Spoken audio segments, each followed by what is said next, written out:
अगर बीजेपी भगवान राम को बेच रही तो भगवान राम देख रहे होंगे। अभी तक तो आए नहीं थे भगवान जी, अभी तक पता नहीं कहाँ थे वो, बीजेपी को लोग बताते नहीं, अब आ गए हैं अयोध्या। जो लोग राम में मानते हैं कम से कम उन्हें ऐसी तो शब्दावली का प्रयोग नहीं करना चाहिए। कारगिल में भी आप ही ने बुलाया था, संसद भवन के अटैक पे भी आपने बुलाया था। मेरा गंभीर आरोप है कंधार तक भी तुम ही छोड़ने गए थे।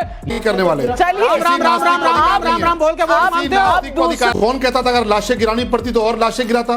कौन ये कहता था कि नहीं मैं तो किसी कीमत पर परिंदा पर मारने देता? वहां पर दंगा करते किसने पंचकोशी की परिक्रमा पर प्रति था? और आज बड़ी नरेंद्र मोदी ही वो व्यक्ति है जिसने गुजरात में हजारों लोगों की जान बहुत सारे। तो दोस्तों, राम मंदिर के मुद्दे पर डिबेट हो रही थी, जिसमें मनोज यादव और विवेक श्रीवास्तव ने मिलकर भाजपा प्रवक्ता और गोदी मीडिया की अच्छी धुलाई कर दी। साथ ही भाजपा पर चुनाव जीतने के लिए राम और राम मंदिर के मुद्दे का इस्तेमाल करने का आरोप लगाया, जिसके बाद गोदी मीडिया और भाजपा प्रवक्ता से जवाब देते नहीं बना। तो देखिए वीडियो और लाइक सब्सक्राइब करना मत भूलिए।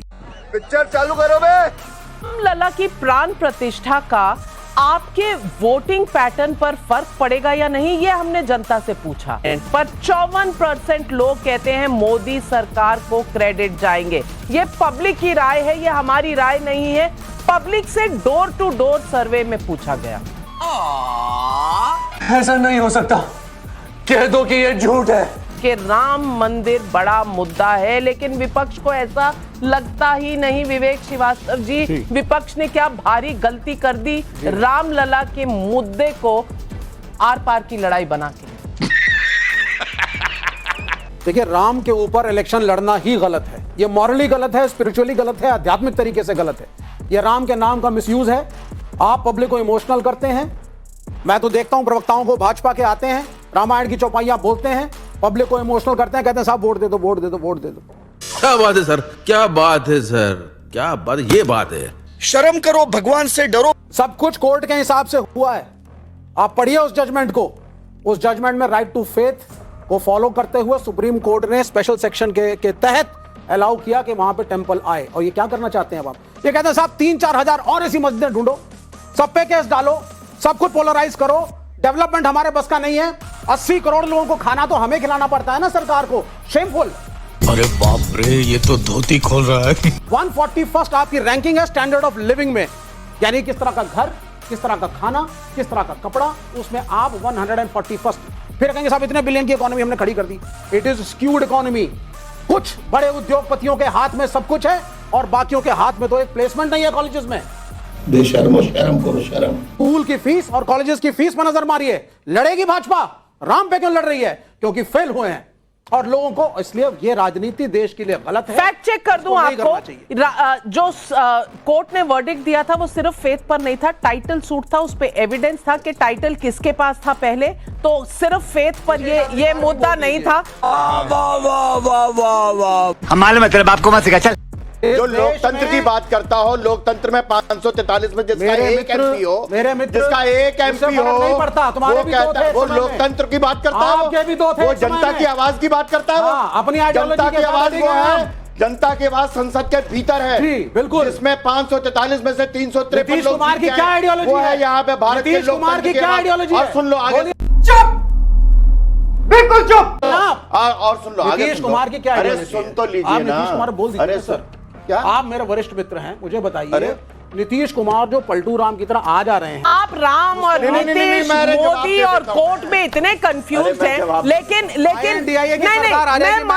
मैं मनोज यादव जी से पूछना अभी मजा आएगा ना चाहती हूँ, क्या राम लला के इस मुद्दे पर आपको लगता है विपक्ष ने कहीं ना कहीं गलती कर दी? नहीं, देखिए मैं इस बात को बिल्कुल गलत नहीं मानूंगा, क्योंकि कांग्रेस के भी कई लीडर गए और हमारी पार्टी के आदरणीय राष्ट्राध्यक्ष जी ने भी इस बात को कहा कि हम आने वाले समय में जाएंगे। और हमारी पार्टी के विधायक हैं तमाम सारे। अभी हमारा जो अयोध्या के हमारे जो सांसद के प्रत्याशी नियुक्त किए गए उदेश प्रसाद जी अभी हनुमानगढ़ी का दर्शन करने गए थे। सिस्टम पार देंगे। तो ये कौन सा आरोप हुआ? और मैं तो एक बड़ी बात कहने जा रहा हूँ, शायद समझ में आ जाए। अगर बीजेपी भगवान राम को बेच रही तो भगवान राम देख रहे होंगे। अभी तक तो आए नहीं थे भगवान जी, अभी तक पता नहीं कहाँ थे वो, बीजेपी को लोग बताते नहीं, अब आ गए हैं अयोध्या। राम जी अयोध्या आ गए। अगर उनको बेच के लड़ेगी तो बीजेपी को इसका पाप भोगना पड़ेगा। क्या बढ़िया था गुरु। इसमें दो राय नाविका जी ने अभी हमारे ऊपर आरोप लगाया हम आतंकवादियों को छोड़ते थे। ISI आतंकवादी पैदा करती है ना, कहाँ बुलाया था? उरी वाले अटैक पे बुलाया था, नहीं बुलाया था? और बिना बताए देश को पाकिस्तान चले गए थे, नहीं चले गए थे? जिन्ना की मजार पे चादर चढ़ा आए थे कि नहीं आए थे? और जब देखो तब बुला लेते हो। कारगिल में भी आप ही ने बुलाया था, संसद भवन के अटैक पे भी आपने बुलाया था। मेरा गंभीर आरोप है, कंधार तक भी तुम ही छोड़ने गए थे, ये भी मेरा गंभीर आरोप है। मार दिए भैया जी आप तो। पैसे दे के क्या बोल रहे हैं आप? आप कह रहे हैं राम को बेच दिया।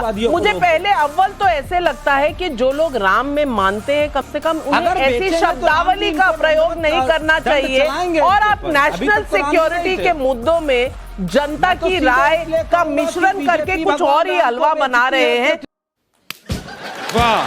शलभ मणि त्रिपाठी जी जवाब दीजिए। शलभ मणि त्रिपाठी जी जवाब दीजिए। गुमराह किया जा रहा है, कोर्ट की भाषा को कैसे गलत अभी मैं अपने वामपंथी साथी को सुन रहा था, इनकी पूरी कोशिश ये थी ये बताएं कि नहीं साहब ये तो पूरा निर्णय जो आया कोर्ट से आया, जा पूछ के पूरा निर्णय इसमें कोर्ट का लेना देना है, इसमें बीजेपी का कोई लेना देना नहीं। तो ठीक है, आप क्यों परेशान हैं? आप तो अपने आप को टीवी चैनलों पे खुलेआम कहते हैं कि मैं नास्तिक हूं। तो जो लोग नास्तिक हैं उनको भगवान राम पे, सनातन पे, हिंदुत्व पर टिप्पणी करने का कोई अधिकार हम नहीं देते। हम सब नहीं, देखिए नाविका जिनको बीच में रोकिए। शलभ मणि जी हाथ जोड़ के निवेदन है, आपने तो शंकराचार्य को ही हिंदू समाज से बहिष्कार कर दिया। देखिए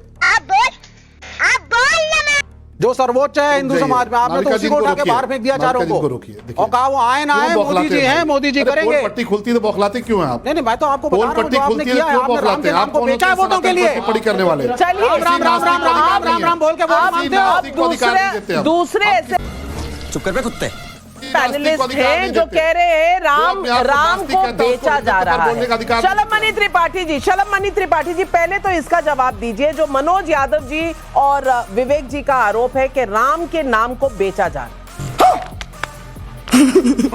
good question, you are a good question. देखिए राम के नाम को किसने इस्तेमाल किया और भगवान राम के नाम को लेकर किसने यहाँ पर जहर भरने का काम किया, मैं जानना नहीं चाहता था। लेकिन कौन कहता था कि मुझे अगर 4 बार गोली चलवानी पड़ती तो मैं 4 बार गोली चलवाता? कौन कहता था अगर लाशें गिरानी पड़ती तो और लाशें गिराता? कौन ये कहता था कि नहीं मैं तो किसी कीमत पर परिंदा पर मारने देता? वहां पर किसने पंचकोशी की परिक्रमा पर था? और मध्य प्रदेश में आपके मुख्यमंत्री शिवराज सिंह चौहान ने किसानों पे गोलियां चलवाई, नहीं चलवाई? सबसे बड़ी साले का खोपड़ी तोड़ साले का। नरेंद्र मोदी ही वो व्यक्ति है जिसने गुजरात में हजारों लोगों की जान के जिम्मेदार हैं, थोड़े बहुत दंगा करवा दिया गुजरात में। ये है कि जब भगवान राम के आप सुप्रीम कोर्ट के ऑर्डर के जानते हैं, लेकिन आप फिर भी इस मुद्दे को उठाते रहेंगे। आप बार बार गलत बयानी करते रहेंगे। कौन भौंक रहा है ये बदतमीज? ये फितरत क्यों है? कहीं सुप्रीम कोर्ट को कहीं सुप्रीम कोर्ट को आप सब सर्वोच्च मान लेते हैं और कहीं पर उनकी ऑर्डर को आप भूल जाते हैं। कहीं पर आप सुप्रीम कोर्ट को कहते हैं सरकार के इशारे पे चलता है, कहीं आप कहते हैं कि सुप्रीम कोर्ट के ऑर्डर पर आप कुछ कहना ही नहीं चाहते, मानना ही नहीं चाहते। दीजिए एक बार। तो झूठ पे झूठ तेरी माँ की। नहीं आपके पास कोई एविडेंस है तो कोर्ट जाइए। सुप्रीम कोर्ट के आदेश को भूले हैं, हमको याद दिला दीजिए।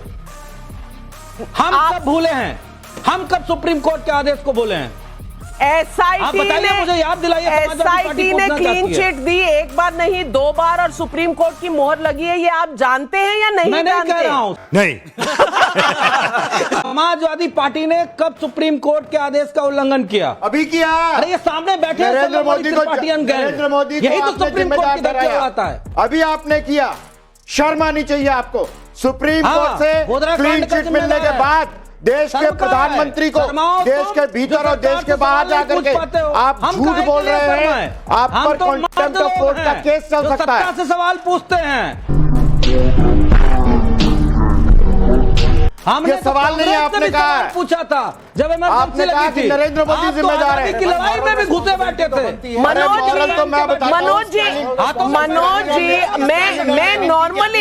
मनोज जी मैं नॉर्मली मानती हूँ कि आप एक ऐसे प्रवक्ता हैं जो बिल्कुल फैक्ट्स पर जाते हैं। झूठ बोल रहा है। आज मोदी विरोध में आप पता नहीं क्या क्या कह रहे हैं जो फैक्ट से इतना दूर है जितना धरती से सूरज दूर हो। इस देश के संवैधानिक पद पर बैठे व्यक्ति का विरोध होगा। नहीं, आप करिए, आप विरोध करिए, आप विरोध करिए, आप कटघरे में खड़ा करिए, लेकिन फैक्ट पर करिए, फैक्ट पर करिए। ऐसा मत करो मेरी जान, लाइफ में कुछ अच्छा करो यार।